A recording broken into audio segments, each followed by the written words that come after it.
बावजूद वो ये प्रोजेक्ट्स क्यों नहीं कर पाए? देखिए कहीं ना कहीं आपके फ्लॉज हैं, आप उसको मानो। एक इंसान जो बेहतर तरीके से लेकर चल रहा है, 7.5 साल का अरसा हो गया या 7 साल का अरसा हो गया, 7 साल का अरसा मेरे हिसाब से, आपके हिसाब से बहुत। अस्सलाम वालेकुम, नमस्ते, सत श्री अकाल। कैसे हैं आप लोग? उम्मीद करती हूँ ठीक होंगे, खुश होंगे। मैं हाजिका अली और मैं मरी में नहीं हूँ, ये मुझे तारिक नियाजी कॉल करवा रहे थे। फिर मैं कहाँ हूँ? Karachi, Islamabad, across Pakistan. Okay guys, तो वीडियो का टाइटल है, आप नहीं बोल रहे कुछ, आपने तो बोल लिया ना प्लीज। ओके गाइस, तो मेरे साथ हैं तारिक नियाजी। अस्सलाम वालेकुम, नमस्ते, सत श्री अकाल। उम्मीद करता हूँ ठीक होंगे, खुश होंगे। दोस्तों जहाँ रहे खुश रहे, माँ बाप का ख्याल करें, क्योंकि माँ बाप है तो सभी कुछ है। आज की हमारी वीडियो है, आज की हमारी वीडियो है टालगो ट्रेन, टालगो या टॉल्गो ऐसे ही कुछ होगा। टॉल्गो ट्रेन, बुलेट ट्रेन से स्टार्ट करते हैं अपनी वीडियो को। Let's start. टाइटल है बुलेट ट्रेन। ओके गाइस, तो वीडियो का टाइटल है बुलेट ट्रेन, टॉल्गो ट्रेन से स्टार्ट करते हैं। कि भारत की मिट्टी में बुलेट ट्रेन को चलाने की क्षमता ही नहीं है। कितनी शर्म की बात है, शर्म की बात है अध्यक्ष जी, शर्म की बात है अध्यक्ष जी। जो लोग माँ माटी मानुष की बात करते हैं अध्यक्ष जी, जो लोग माँ माटी मानुष की बात करते हैं, वो माँ पे भी विश्वास नहीं करते, माटी पे भी विश्वास नहीं करते। ऐसे अध्यक्ष जी जो न माँ पे विश्वास करते न माटी पे विश्वास करते, कैसे मानुष है ये, कैसे मानुष है? हमें अपने इंजीनियर्स पे, हमारी काबिलियत पे विश्वास करना चाहिए। ऐसे नहीं चलेगा, ऐसा नहीं चलेगा। हम कब तक विदेशियों पे विश्वास करते रहेंगे अध्यक्ष जी? कब तक हम देखते रहेंगे? हमारा कुछ नहीं है।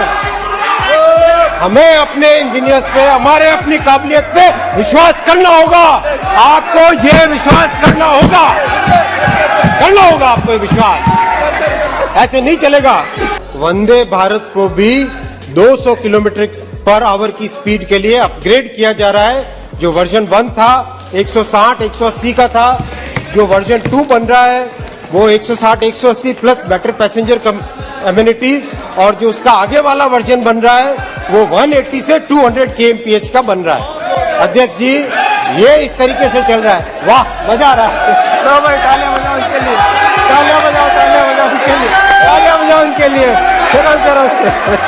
चाइना, यूएस और रशिया, इन 3 कंट्रीज जो टॉप लोडिंग कंट्रीज है, आज यूएस के करीब समकक्ष हमारे, रशिया पीछे रहेगा और दुनिया भर में भारतीय रेलवे का एक अलग सुनाम होता है। मैंने क्या बोला भाई? वो बोल रहे भैया। आप वो बोल रहे। बैठो दादा, बैठो दादा। जाफर शरीफ साहब के टाइम से रेलवे का इतिहास मैं आपको बता सकता हूँ। बैठेंगे हम। आई रिस्पेक्ट हिम अ लॉट। वो कहते अरे भाई ये तो सिर्फ मुंगेरी लाल के हसीन सपने हैं। रितेश पांडे जी तो उत्तर प्रदेश में उसका रिप्लाई हो गया। हमारे नेता प्रधानमंत्री जी दिन रात राष्ट्र निर्माण की तपस्या कर रहे हैं, और इनके नेता कब चले जाते हैं छुट्टी पे, कहाँ चले जाते हैं, किसको इनकी समस्या नहीं है अध्यक्ष। ये बेचारे सबके सब सिंसियर है। आप हर बार बीच में बोलते हैं, आपकी पार्टी को जितना था उससे ज्यादा मौका दे दिया है। बीच में बोलने से आप स्कोर करने की कोशिश नहीं करें।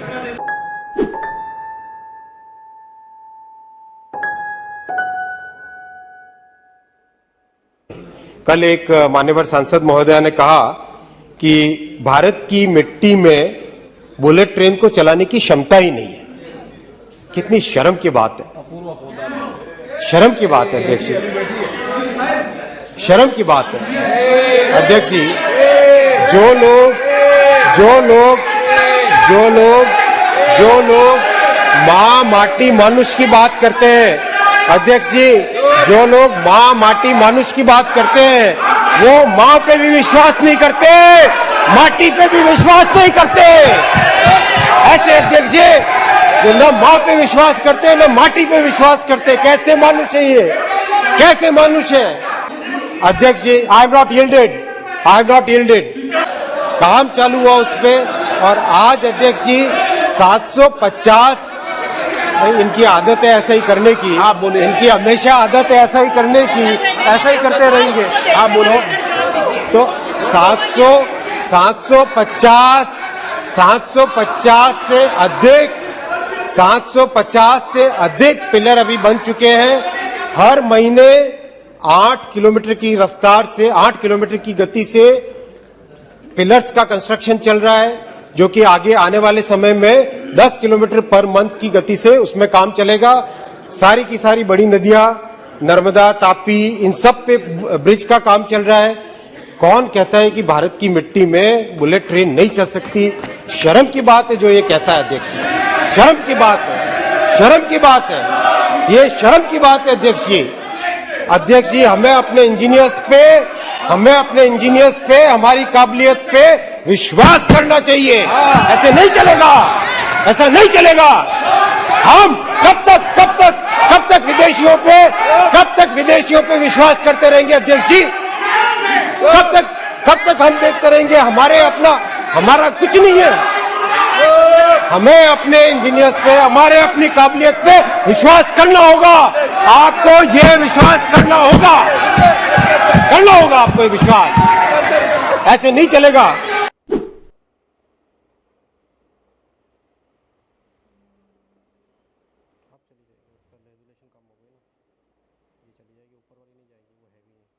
वंदे भारत को भी 200 किलोमीटर पर आवर की स्पीड के लिए अपग्रेड किया जा रहा है। जो वर्जन 1 था 160, 180 का था, जो वर्जन 2 बन रहा है वो 160, 180 प्लस बेटर पैसेंजर एमिनिटीज, और जो उसका आगे वाला वर्जन बन रहा है वो 180 से 200 kmph का बन रहा है। अध्यक्ष जी, ये इस तरीके से चल रहा है। वाह, मजा आ रहा है। तो भाई तालियां बजाओ उनके लिए, तालियां बजाओ उनके लिए, तालियां बजाओ उनके लिए।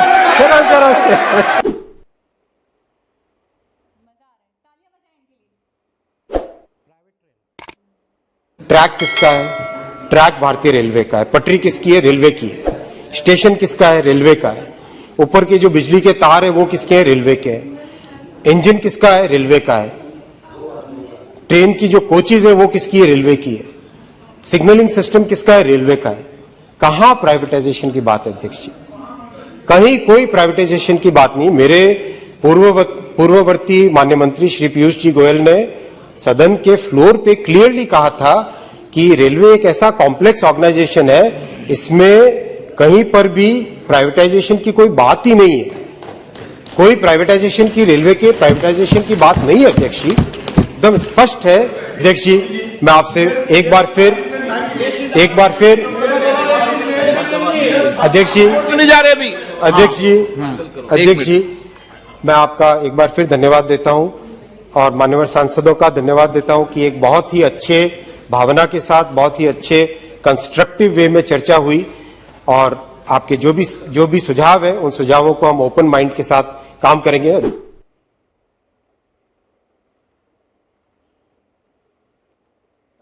और हमारे इंजीनियर्स में काबिलियत है। अध्यक्ष जी, आधुनिक ट्रेन्स की बात है, जो माननीय एलओपी साहब कह रहे थे इंपोर्ट करने की, कोई इंपोर्ट करने की बात नहीं। अध्यक्ष जी, 40-50 वर्षों से पुराने आईसीएफ कोच चल रहे थे, एलएचबी कोच 1970-1980 की टेक्नोलॉजी के, आईसीएफ कोच 1950-1960 की टेक्नोलॉजी से। प्रधानमंत्री जी ने आके 2017 में संकल्प दिया कि वर्ल्ड क्लास ट्रेन का डिजाइन भारत में ही करो, उसको डेवलप करो, भारत में ही मैन्युफैक्चर करो, और एम लो, संकल्प लो कि कुछ वर्षों में वो एक्सपोर्ट करने की परिस्थिति में आना चाहिए। 2017 में दादा, मैं अध्यक्ष जी से बात करूंगा। आप अध्यक्ष जी से, आपसे ज्यादा मेरा एक्सपीरियंस है, मेरे से ज्यादा आपका एक्सपीरियंस है। अध्यक्ष जी को करो ना। अध्यक्ष जी उस यात्रा पे, हाँ बोलिए। World class station was proposed, all decisions were taken, tabled on the floor of the house in the budgetary speech when Mamata Banerjee was railway minister. काम क्या किया भाई? Secondly, काम नहीं किया ना, केवल आपने अनाउंस कर दिया। आप क्यों उठते हैं? स्पीकर तो मुझको बोला। Secondly, sir, world class train means what? I have the right to know. World class train mean what? They said हम लोग बुलेट ट्रेन की तरह ट्रेन चल। अध्यक्ष जी, 2017 में इस संकल्प पे काम चालू हुआ और T18 जिसका इंजीनियरिंग कोड नेम था, ये एक ऐसी सक्सेस स्टोरी है। दुनिया भर की रेलवे इंडस्ट्री इससे हिल गई। दुनिया भर की अध्यक्ष जी रेलवे इंडस्ट्री इससे हिल गई। क्यों? कि अगर हम बाहर के यूरोपियन ट्रेन या जापानीज ट्रेन की बात करें तो 190 करोड़ 200 करोड़ के आसपास एक ट्रेन सेट आती है। इसकी कॉस्ट हमारी 110-115 के आसपास पड़ी और किसी भी टेक्निकल पैरामीटर पे दुनिया की बेस्ट ट्रेन के मुकाबले में ये कहीं पर पीछे नहीं है। ये वर्ल्ड क्लास है जनाब, इसको कहते हैं वर्ल्ड क्लास।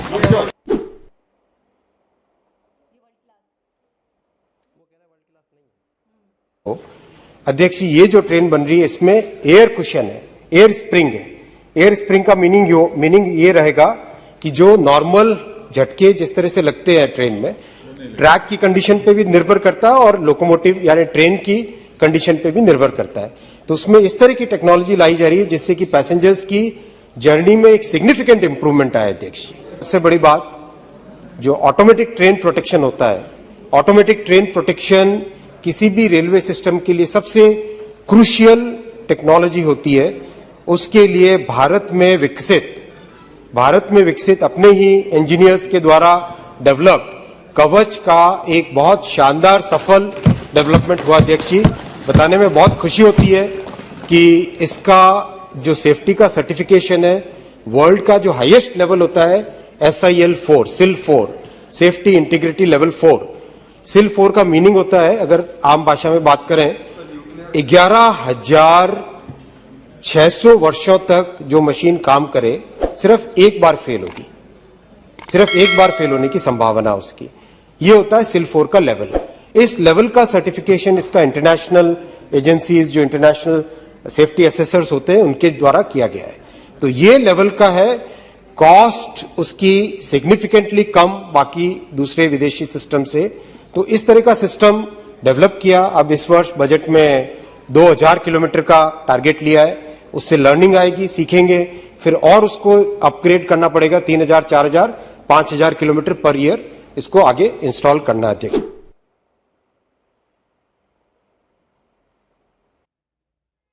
बैठो बैठो बैठो दादा, बैठो दादा, बैठो दादा। दादा जाफर शरीफ साहब के टाइम से रेलवे का इतिहास मैं आपको बता सकता हूं। बैठेंगे, हम बैठेंगे। सुनो, आपके पीरियड ये रेल राज्य मंत्री थे साहब।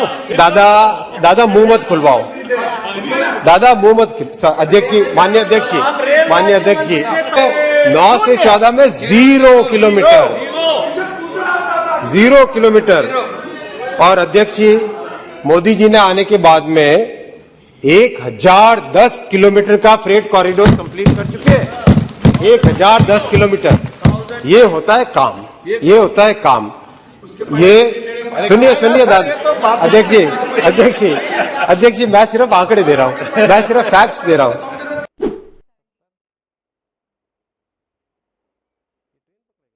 हमारे नेता प्रधानमंत्री जी दिन रात राष्ट्र निर्माण की तपस्या कर रहे हैं और इनके नेता कब चले जाते हैं छुट्टी पे, कहां चले जाते हैं, किसको इनकी समस्या नहीं है। अध्यक्ष, ये बेचारे सबके सब सिंसियर हैं, इनकी प्रॉब्लम नहीं है। पूरा दिन बैठते हैं पूरा बैठते हैं। कल तो हमारे धन्यवाद दूंगा, एक हमारे माननीय सदस्य ने सही बात बोली कि RRB में पहले कैसा करप्शन होता था, अब बिना करप्शन के रिक्रूटमेंट होता है। प्रेमचंद्रन जी, आपको धन्यवाद। मैंने क्या बोला भाई? वो बोल रहे हैं भैया, आप वो बोल रहे हैं, बैठिए वो बोल रहे हैं किसी के बारे में कुछ नहीं कहा उन्होंने कि 70 वर्षों में पहली बार भारतीय रेलवे ने अपना कार्गो में शेयर बढ़ाया है। जहां 26% होता था उससे 28% की तरफ बढ़ा है। अध्यक्ष जी, 14 में जब नेतृत्व संभाला था मोदी जी ने, तब 1052 मिलियन टन की लोडिंग होती थी। इस वर्ष 1400 मिलियन टन से अधिक लोडिंग का 31 तारीख तक होने का कंप्लीट एक्सपेक्टेशन। चाइना, US और रशिया, इन 3 कंट्रीज जो टॉप लोडिंग कंट्रीज है, आज US के करीब करीब समकक्ष हमारे, रशिया पीछे रहेगा और दुनिया भर में भारतीय रेलवे का एक अलग सुनाम होता है।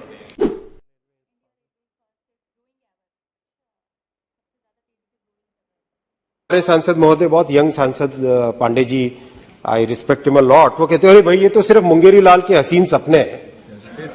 रितेश पांडे जी, तो उत्तर प्रदेश में उसका रिप्लाई हो गया। तो इस तरह की बातें हुई। मैं आपके क्रिटिसिज्म को बहुत कंस्ट्रक्टिवली लेता हूं। हमारी सरकार ओपन माइंडेड गवर्नमेंट है।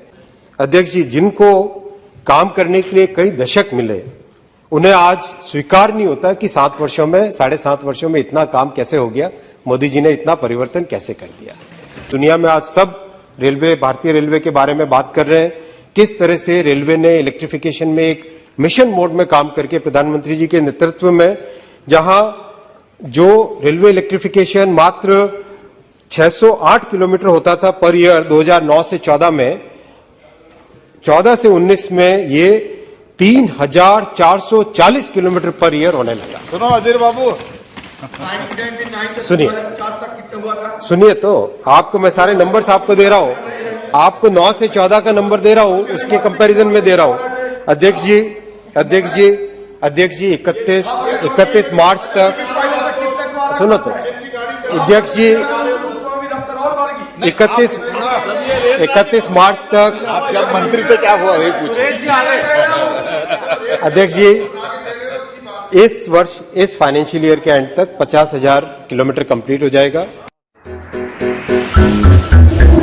जी जनाब, कमाल की आर्गुमेंट, कमाल की बहस, कमाल। अच्छा, एक खफीफ सी स्माइल इनके पूरे स्पीच में इनके फेस पर थी, जो मैंने और पॉलिटिशियंस से इनको थोड़ा सा अलग और हटकर और परे पाया, वो इसलिए कि इन्होंने पूरी स्पीच में एक अजीब सी मुस्कुराहट, जिसे मायने खज मुस्कुराहट भी कह सकते हैं, तंजिया मुस्कुराहट भी कह सकते हैं, वो चेंज हो रही थी। अच्छा ये है, अच्छा ये थी पार्लियामेंट में होती है बहस। जो गवर्नमेंट जिनकी होती है वो भी होते हैं, अपोजिशन भी होती है, जिनकी सीटें होती हैं वो भी मिनिस्टर्स होते हैं, सवाल जवाब हो रहे होते हैं, तो बहस हो रही होती है। जो प्रोजेक्ट आए होते हैं जिनमें कोई घपले हुए होते हैं। अच्छा ये इससे होता है कि कोई भी गवर्नमेंट कम से कम जवाबदाह तो हो। अच्छा एक कुछ लोगों के मुंह से मैंने ये भी सुना है कि ओपोजिशन की भी एक जिम्मेदारी है, और असल ओपोजिशन ही गवर्नमेंट को प्रेशर देती है, चलाती है। कहीं पर उनके कोई 19-20 मामलात होते हैं, घोटाले होते हैं, कुछ भी होता है, तो मतलब है कि और अगर गवर्नमेंट अच्छा काम कर रही हो तो उसे ओपोजिशन का डर ही नहीं होगा। लेकिन ओपोजिशन ने अपनी फ़र्ज़, अपनी चीज़ें, और जहाँ जहाँ पे उनको झोल दिखता है उसको मतलब बहस चलती है। वरना तो अगर ओपोजिशन कुछ ना ही बोले ना, तो फिर लोग कहेंगे इसका मतलब है कि गवर्नमेंट अच्छी चल रही है, ओपोजिशन के पास कुछ है ही नहीं। अच्छा, अमित शाह हो गए, मोदी जी हो गए, इन सबको मैंने पार्लियामेंट में बात करते हुए देखा है, लेकिन मेरा पहली बार ऐसा इत्तेफाक हुआ है कि मैंने इन्हें पहली बार इस तरीके से पार्लियामेंट में बात करते हुए देखा है। जो आर्गूमेंट्स हो रही थी, बहस व मुबाहिसा छिड़ा हुआ था, सामने वाले बिल्कुल डायरेक्टली इनसे बात कर रहे हैं, डायरेक्टली इनको बोल रहे हैं कि भाई हमें वर्ल्ड क्लास वो चाहिए, रेलवे चाहिए, आपने नहीं दिया, तो फिर बाकायदा जवाब देने। अच्छा, कार्गो के हवाले से इन्होंने बात करी, बुलेट के हवाले से इन्होंने बात करी, फ्यूचर में आने वाले जो प्रोजेक्ट्स हैं उनके बारे में इन्होंने बात करी। मोदी जी की गवर्नमेंट में कितनी चेंजिंग। अच्छा, मोदी जी की गवर्नमेंट में वाकई हैरत अंगेज़ बदलाव आया है, जो हम कहेंगे, मैं ये कहूँगी हैरत अंगेज़ तौर पे बदलाव आया है।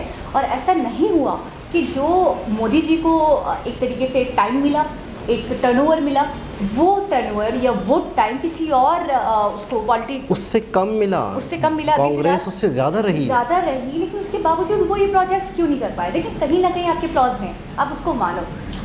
एक इंसान जो बेहतर तरीके से लेकर चल रहा है, 7.5 साल का अरसा हो गया या 7 साल का अरसा हो गया। 7 साल का अरसा मेरे हिसाब से, आपके हिसाब से बहुत बड़ा अरसा नहीं है। 70 साल 80 साल नहीं हो गए थे।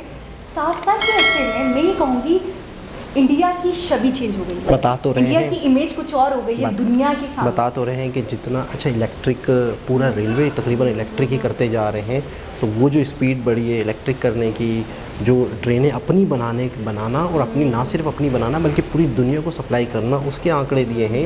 एक एक चीज़ वो कह रहे हैं, आप मुझसे बहस कर रहे हो, मैं तो फैक्ट एंड फिगर्स पे बात कर रहा हूँ। मैं तो वाकई हकीकत बयान कर रहा हूँ आपके सामने। मैं तो फिगर्स बता रहा हूँ, आपके पास फिगर्स है तो आप वो बताएं। आप बताओ। अच्छा एक चीज़ अच्छा, ये है, हिस्ट्री पे भी उन्होंने बोल दिया कि आप मुझे लैक ऑफ नॉलेज मत समझो, मैं जाफर शरीफ से लेकर सब जानता हूँ। अच्छा एक शख्स हैं जो रेलवे मिनिस्टर हैं, बाकायदा वो इस चीज़ पे कमांड भी रखते हैं, वो बाकायदा उस चीज़ों को समझते भी हैं। कल को किसी को जवाब देना हो, कल को किसी को बताना हो कि भाई क्या है क्या नहीं है, तो ये बता सकते हैं कि हाँ भाई पहले ये मामला था, पहले ये चीज़ें थी, पहले साल में इतनी पटरी बिछती थी, अब हम साल में इतनी बिछाते हैं, हम उससे कई गुना ज़्यादा बढ़ गए हैं। और वाकई अच्छा एक तो तरक्की तो इन्होंने की, मोदी जी के दौर में बाकायदा रेलवे को तरक्की मिली, लेकिन साथ साथ सिक्योरिटी के हवाले से भी इन्होंने फोकस किया कि कहीं पर भी कोई, देखिए तरक्की के साथ साथ सेफ्टी, और वो भी इन्होंने मद्देनज़र रखी, और इसका भी इन्होंने। मेरा कभी दिल करता है मोदी जी की वीडियोस इतनी देखने के बाद, उनका काम इतना देखने के बाद, उनके प्रोजेक्ट्स इतने देखने के बाद कि हम अब इस पर बात नहीं करें कि किन किन मसले मसाइल पे काम किया है, किन किन फील्ड्स में काम किया। अब मेरा दिल करता है हम इस पर बात करें कि कहाँ छोड़ दिया, कहाँ रह गया। और यकीन करें हम बात ही नहीं कर पाएंगे, क्योंकि मुझे कोई फील्ड नहीं दिखती। स्कूल्स हो गए, तालीम हो गई, कॉलेजेस हो गए, यूनिवर्सिटीज़ हो गई, मेडिकल हो गया, इंफ्रास्ट्रक्चर हो गया, आईटी हो गया, एयरपोर्ट हो गए, रेलवे हो गए, ये वो बाहर से फॉरेन जो भी फॉरेन फंडिंग आ रही है या फॉरेन वो है इन्वेस्टमेंट है, उस पर काम करा। सिंगल विंडो वाला काम इतना बेहतरीन करके दिखा दिया, इंटरप्रेन्योर बनाने की तरफ, स्टार्टअप की तरफ लेकर गए, पॉलिसीज इतनी अच्छी अच्छी बनाई, मेक इन इंडिया में उन्होंने काम किया। तो मैं ये कहती हूँ यार, इतनी बातें हो गई, किन किन में काम किया, अब कोई एक फील्ड तो मिल जाए हमें कि जिसमें हमें लगे कि मोदी जी ने काम नहीं किया। जहाँ से वीडियो स्टार्ट हुई थी कि कुछ लोगों को ये उम्मीद ही नहीं है कि भारत की माता में इतनी क्षमता है कि वो बुलेट से चला जाए। मतलब वो कह रहे हैं कि अफसोस की बात है, शर्म की बात है कि आप अपने मुल्क के बारे में ही भरोसा नहीं है कि आपकी मिट्टी में ये वो गट्स नहीं है। कह रहे हैं हमें आप अपने इंजीनियर्स पे भरोसा रखो, आपको भरोसा रखना होगा। इस पे वो जज्बाती भी हो गए थे। अच्छा आज इनका थोड़ा सा एग्रेसिव मूड देखा, आज इनका थोड़ा सा ना जज्बाती मूड देखा। मैं क्या कह रही हूँ, मैंने ये वाला पहलू नहीं देखा था। मैंने इस तरीके से बात करते हुए कभी नहीं देखा। मैंने देखा है अक्सर ये विजिट कर रहे होते हैं ट्रेन के वगैरह, बड़े सोबर से दिखते हैं और बड़े डिसेंट और पोलाइट इनका लहजा होता है। लेकिन आज ये भाई मतलब यूँ समझ लो कि वो पार्लियामेंट में थे तो यहाँ तो सवालों के जवाब करना पड़ता है। तो बहुत अच्छा लगा। और बाकी इनके कारनामे, इनकी जो चीज़ें हैं वो सारी दिख रही। जब इंसान कुछ करता है ना तो उसको रटने की ज़रूरत नहीं। जिस तरीके से आंकड़े बता रहे थे कि 1052 मिलियन टन पहले लोडिंग होती थी कार्गो में, और अब वो बढ़कर 1400 मिलियन टन हो गया है। देखिए तो मैं ये सोच रही थी अगर इन्होंने कुछ ना किया, अगर इनका कोई क्या बताएं, तो इनको क्या बताओ, क्या बताएं, बताएं, हो जाए, खामोश हो जाए, बताएं, शर्मिंदा हो जाए। सामने से तो कोई भी सवाल आ सकता है ना, मैं तो तैयारी भी नहीं करके आ सकती हूँ। तो एक बहुत ही ज़बरदस्त वीडियो थी। दोबारा किसी और हिसाब से मुलाकात होगी, जब तक के लिए अल्लाह हाफ़िज़।